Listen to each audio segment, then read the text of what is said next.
사람들마다 저마다 무서워하는 것이 있습니다. 여러분, 무엇이 무섭습니까?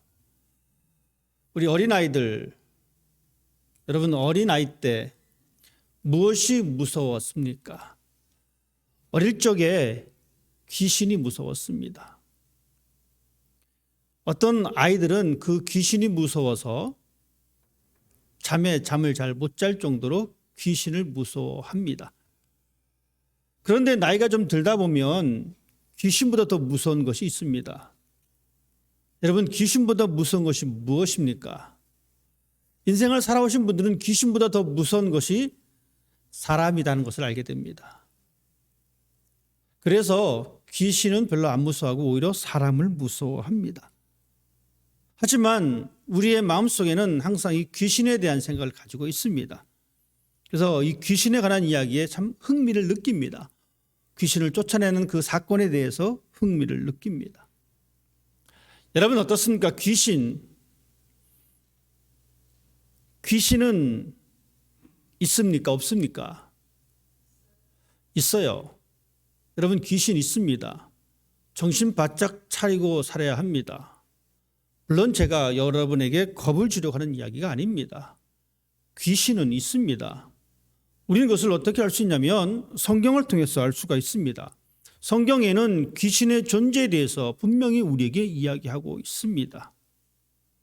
에덴 동산에서 아담과 하와가 에덴 동산에 거할 때에 뱀의 형체를 띠고 귀신이 등장합니다. 그러니까 이 귀신은 그때부터 있었다라고 하는 것을 우리가 볼 수가 있습니다. 이 귀신이 왔다가 한번 사라진 것이 아닙니다. 여전히 그 귀신은 활동하고 있습니다. 그래서 어떻게 할 수 있냐면 예수님께서 이 땅에 오셨을 때에 예수님에게 귀신이 나타났습니다. 그리고 예수님을 시험했습니다. 예수님께서 공생에 사역하실 때도 귀신이 등장합니다. 성경 여러 곳에는 귀신 들린 사람에 대해서 이야기합니다. 귀신은 존재합니다. 이 귀신의 이름을 여러 가지로 명명합니다. 마귀다라고 표현하고 있습니다. 귀신의 다른 이름입니다. 우리 모두에게 각자의 이름이 있듯이 우리 모두에게 닉네임이 있고 별칭이 있듯이 귀신도 이런 이름이 있습니다. 마귀입니다. 이 귀신을 설명할 때 마귀다라고 이야기하고 바알세불이다라고 이야기도 합니다. 귀신의 왕이다, 거짓말장이의 아비다라고 이야기합니다. 거짓말을 많이 하는 사람이 있습니다. 그래서 우리는 그 사람을 가리켜 좀 과격하게 표현하기를 저 사람 귀신 들렸다라고까지 하는 그 표현을 쓰기도 합니다. 이 말은 이 귀신의 다른 이름이 거짓말장이라는 거예요. 이 귀신의 특징이 있습니다. 여러분, 귀신의 특징, 하얀 소복을 입고 전형적인 한국 귀신이 있죠. 머리가 길고 하얀 소복을 입고 나타나는 이 한국 귀신. 또 미국 귀신의 또 특징이 있고요. 유럽 각 나라들마다의 귀신의 특징이 있습니다. 물론 그것이 사실인지 아닌지는 모르겠어요. 하지만 그 귀신들의 특징은 뭐냐면 이 귀신들은 영적이라는 겁니다. 이것을 아셔야 합니다. 여러분, 귀신은 영적인 존재입니다. 그런데 이 귀신은 영적인 존재일 뿐만 아니라 이 지적 능력을 가지고 있습니다. 영적이고 지적 능력이 있기 때문에 예수님의 인격과 예수님의 신성을 알아챕니다. 이것이 바로 귀신이 가지고 있는 능력입니다. 특징입니다. 그리고 지적인 능력과 영적인 능력이 있고 파워가 있습니다.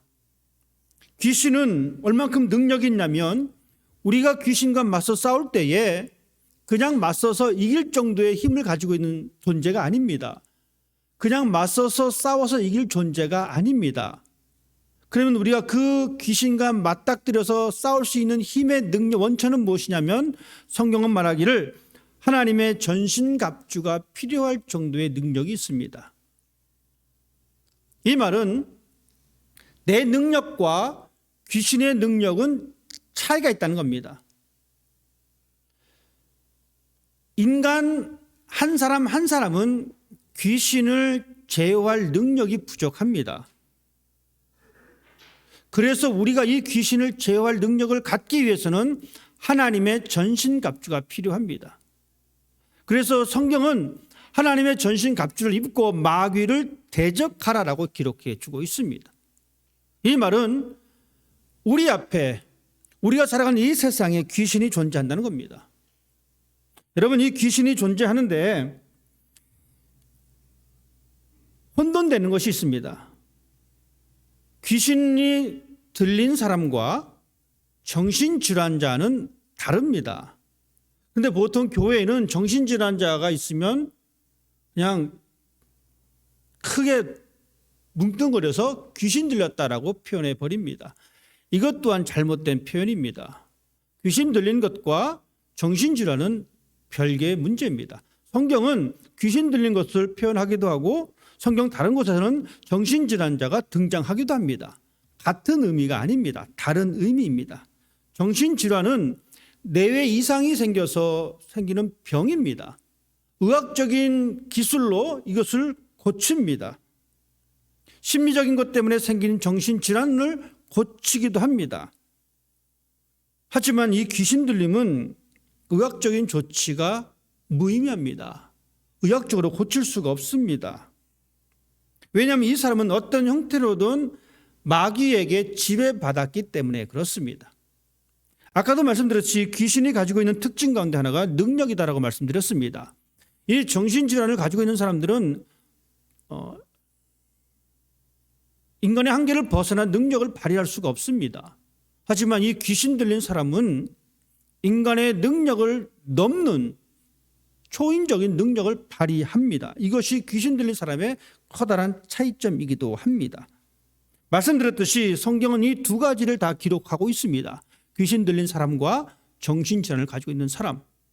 하지만 우리가 여기서 귀신의 포커스를 맞춰서는 안 됩니다. 우리가 포커스를 맞춰야 될 것은 뭐냐면 예수의 능력입니다. 하나님의 능력입니다. 귀신이 존재한다라고 해서 그 귀신만 쳐다보고 살아가는 사람은 어리석은 사람입니다. 귀신은 존재하는 것을 알고 있으면서 우리의 시선은 하나님에게 고정되어야 합니다. 이런 말이 있습니다. 구더기 무서워서 장을 못 담그냐. 귀신은 존재하지만 그것은 사실이지만 우리의 시선은 예수 그리스도, 우리의 시선은 하나님이어야 합니다. 오늘 본문 말씀이 바로 그렇습니다. 귀신 들린 사람에 대한 이야기입니다. 가버나움이라고 하는 이 동네에 예수님께서 가셨습니다. 안식일입니다. 즉 이렇게 예배드리는 그 날입니다. 그 시간입니다. 회당에 모여서 사람들이 찬송을 부르고 시편을 낭송하고 구약의 말씀을 듣습니다. 그러면 이 율법 회당장이 그 율법을 다시 풀이해 줍니다. 이것이 그들의 일괄적인 삶의 모습이었습니다. 마치 우리가 매주일 나와서 예배드리면서 지내듯이. 그런데 예수님께서 그 회당장의 자리에서 그 랍비 대신에 오늘은 이 말씀을 가르쳐 주십니다. 놀라운 것은 이 말씀을 들었던 사람들의 반응입니다. 여러분, 하나님의 말씀을 듣고 난 이후의 반응, 이 사람들은 그렇게 반응합니다. 22절 말씀에 이렇게 기록해 주고 있습니다. 뭇사람이 그의 교훈에 놀랐다. 여러 사람들이 예수님의 그 말씀을 해석해 주는 것에 놀랐다라고 이야기해 주고 있습니다.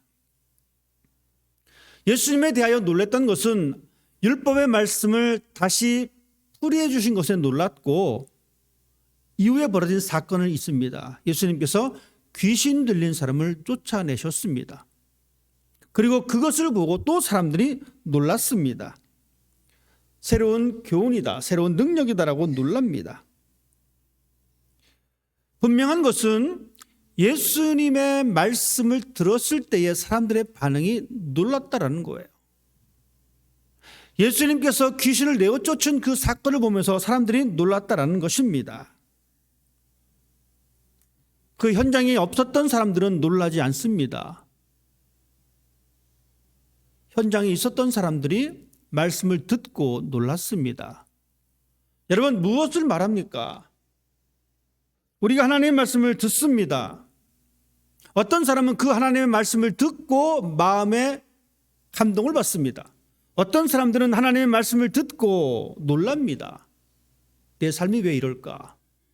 내가 그러면 어떻게 살아야 될까? 놀란 사람들이 하나님의 능력을 봅니다. 여러분, 우리도 마찬가지입니다. 하나님께서 가르쳐 주시는 이 말씀의 귀를 열어야 합니다. 잘 들어야 합니다. 듣지 않으면 놀라지 않습니다. 삶의 변화가 없습니다. 수많은 사람들이 말씀을 듣습니다. 하지만 귀를 닫고 앉아 있습니다. 말씀을 듣고 그 말씀을 따라가는 것이 아니라 시선은 앞을 보고 있지만 우리의 생각은 그 말씀을 따라가지 않습니다. 그러니 우리 마음속에 놀람이 없습니다. 우리 마음속에 하나님의 말씀이 들어올 리가 없습니다. 가르침을 받는 사람들은 두 가지 특징을 가지고 있습니다. 귀를 닫는 사람과 귀를 열어놓은 사람입니다. 여러분은 어떻습니까? 우리 모두는 이 귀를 열어놓는 사람이 되어야 합니다. 그 말씀을 따라가는 사람이 되어야 합니다. 결단코 귀를 닫고 있는 사람은 그 말을 들을 수가 없습니다. 그렇기 때문에 우리들은 귀를 열고 마음의 문을 열어야 합니다. 하나님께서 그렇게 말씀해 주셨습니다. 내 입을 열어라. 내가 채워주겠다. 구해라. 찾으라. 그러면 너희가 발견하게 될 것이다. 우리는 하나님의 말씀에, 하나님의 가르침에 귀를 열어야 합니다. 그래야지만 우리는 그 하나님의 교훈을 듣고 놀라운 것을 발견할 수가 있습니다. 우리 모두 귀를 열고 한 걸음 한 걸음 내딛는 사람이 되십시다. 바로 그곳에서 새로운 은혜의 길이 우리에게 다가옵니다.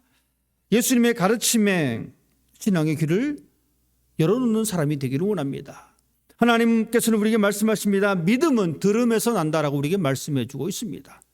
우리가 하나님의 말씀을 듣지 못하면 우리의 믿음은 성장하지 않습니다. 우리의 귀가 닫혀버리면 우리의 믿음은 성장하지 않습니다. 귀를 닫고 20년, 30년 교회 생활을 해도 그 사람의 믿음은 성장할 수가 없습니다. 분명한 것은 내가 한 달을 다녔던 1년을 다녔던 귀를 열고 하나님의 말씀에 들을 때에 우리의 믿음은 성장하게 된다라는 이야기입니다.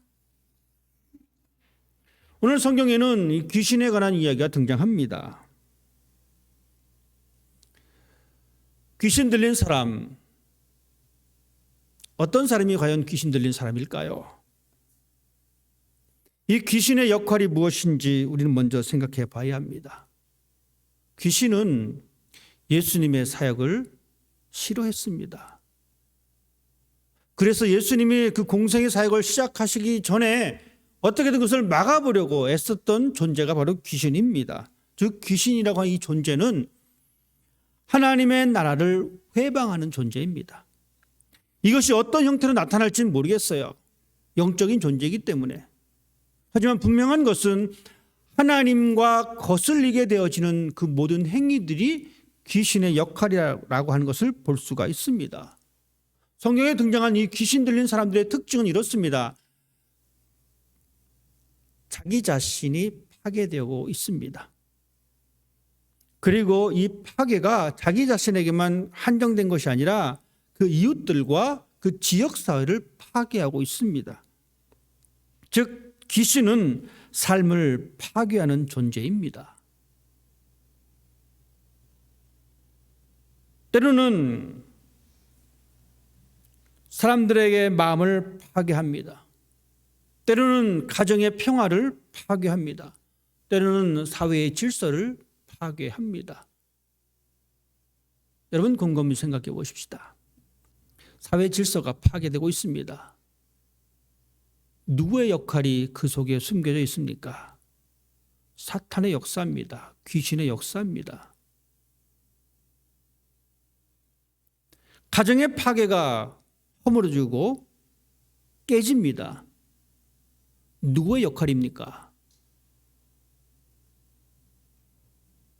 내 마음의 평안이 깨집니다.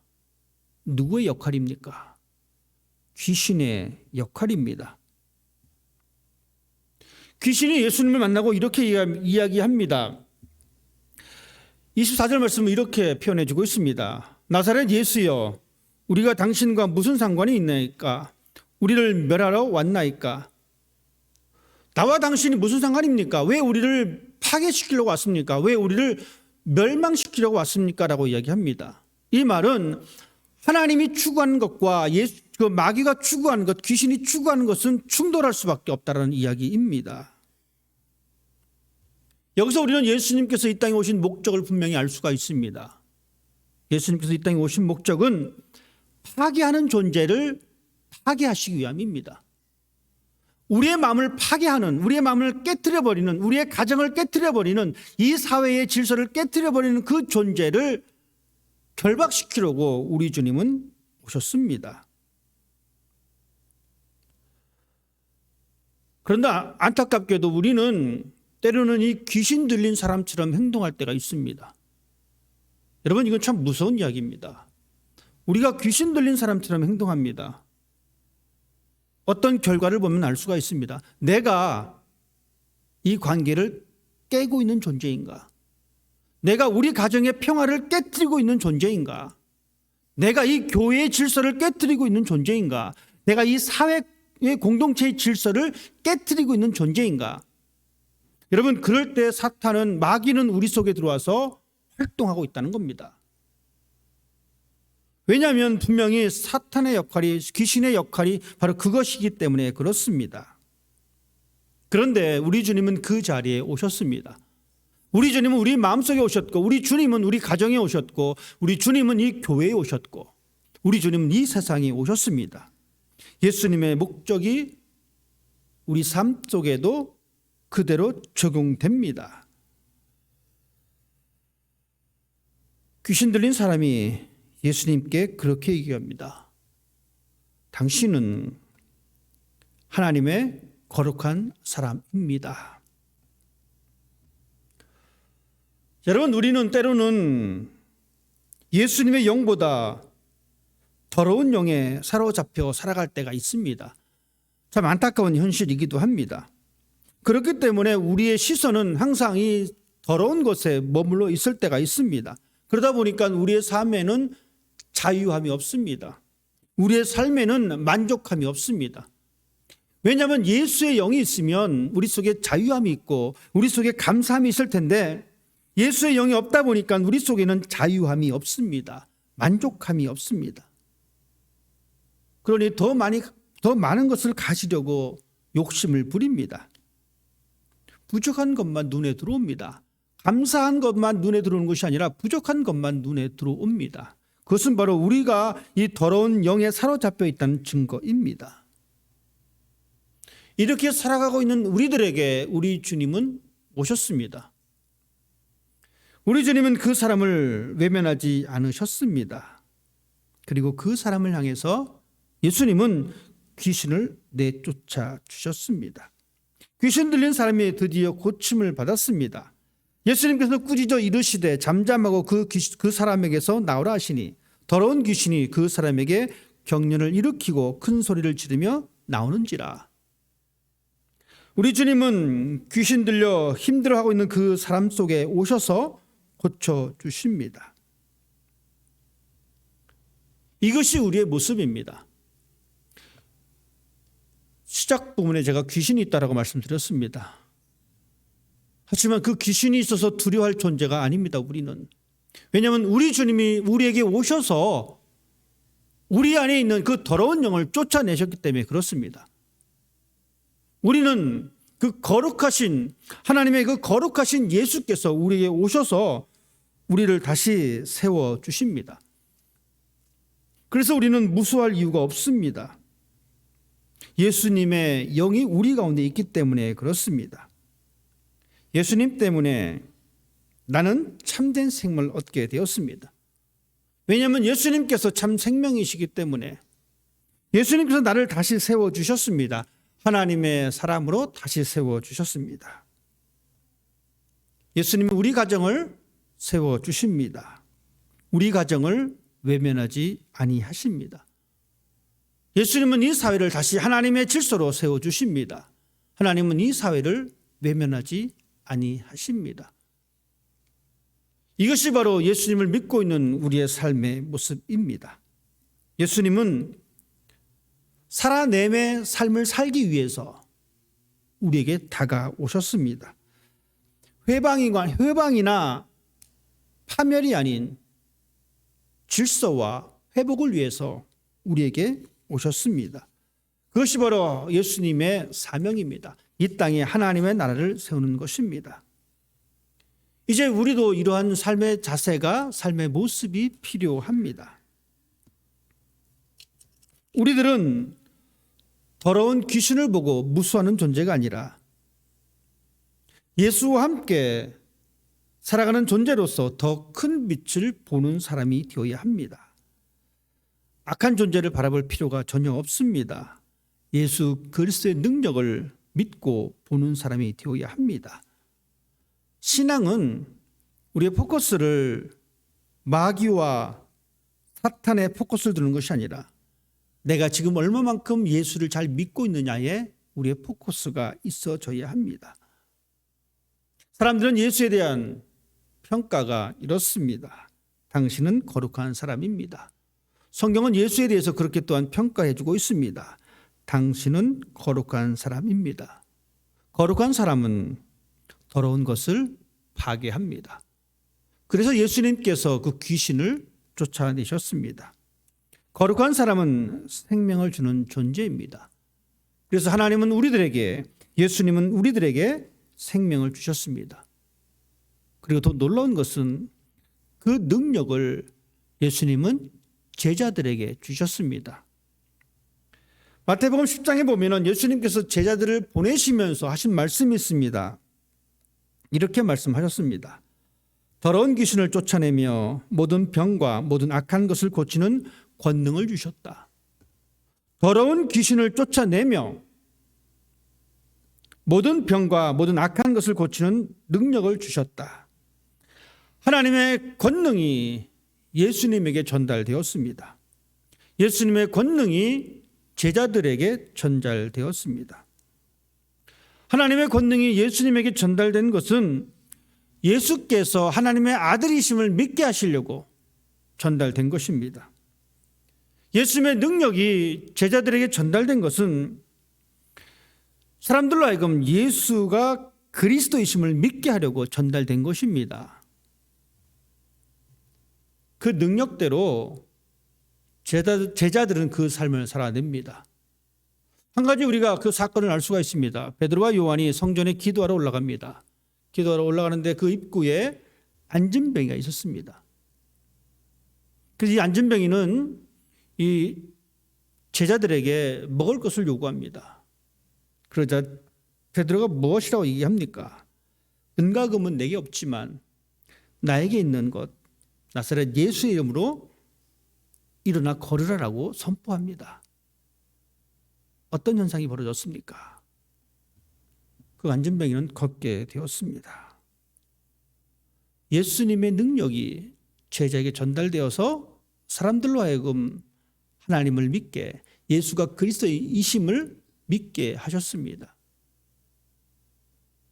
우리 모두는 예수님의 제자입니다. 예수님이 하나님의 거룩한 자라고 하는 이 표현을 들었듯이 우리 역시 마찬가지입니다. 우리 모두 하나님의 거룩한 자들입니다. 거룩한 것이 예수님에게서만 단절되고 끝난 것이 아니라 그 거룩함이 우리 모두에게 전달되었습니다. 이제 우리의 역할이 무엇입니까?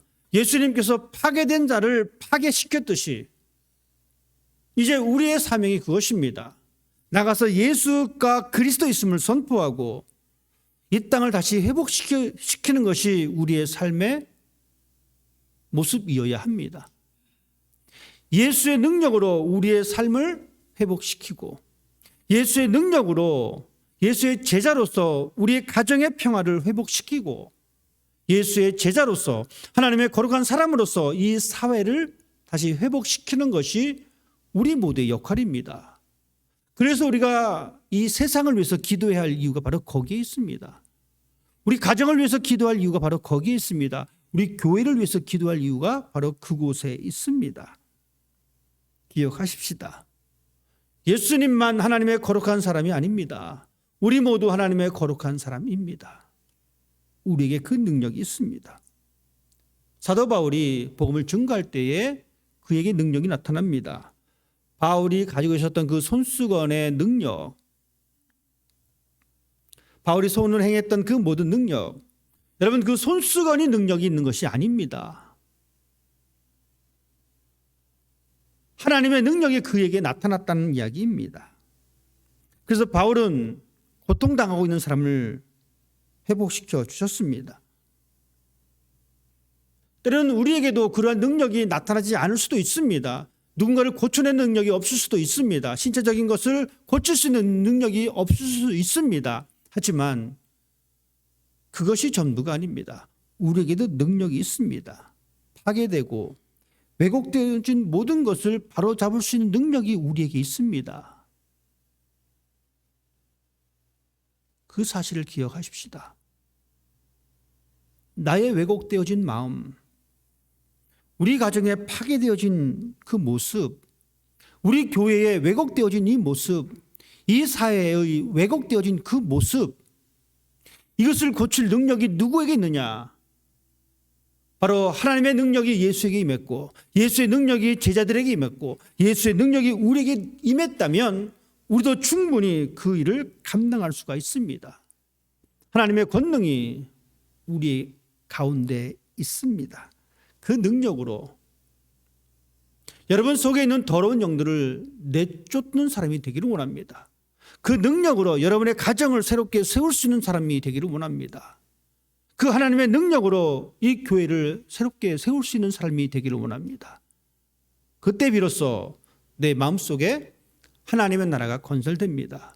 그때 비로소 우리 가정에 하나님의 나라가 건설되어지고 그때 비로소 이 교회에 하나님의 나라가 건설됩니다. 우리 모두는 하나님의 거룩한 자입니다. 그런 사람답게 때로는 우리의 삶의 모습이 힘들고 어려울지라도 하나님께서 보여주신 그 사명 잘 감당해서 예수 그리스도의 밝은 빛을 드러낼 수 있는 여러분의 삶이 되시기를 주님의 이름으로 부탁을 드립니다. 기도하겠습니다.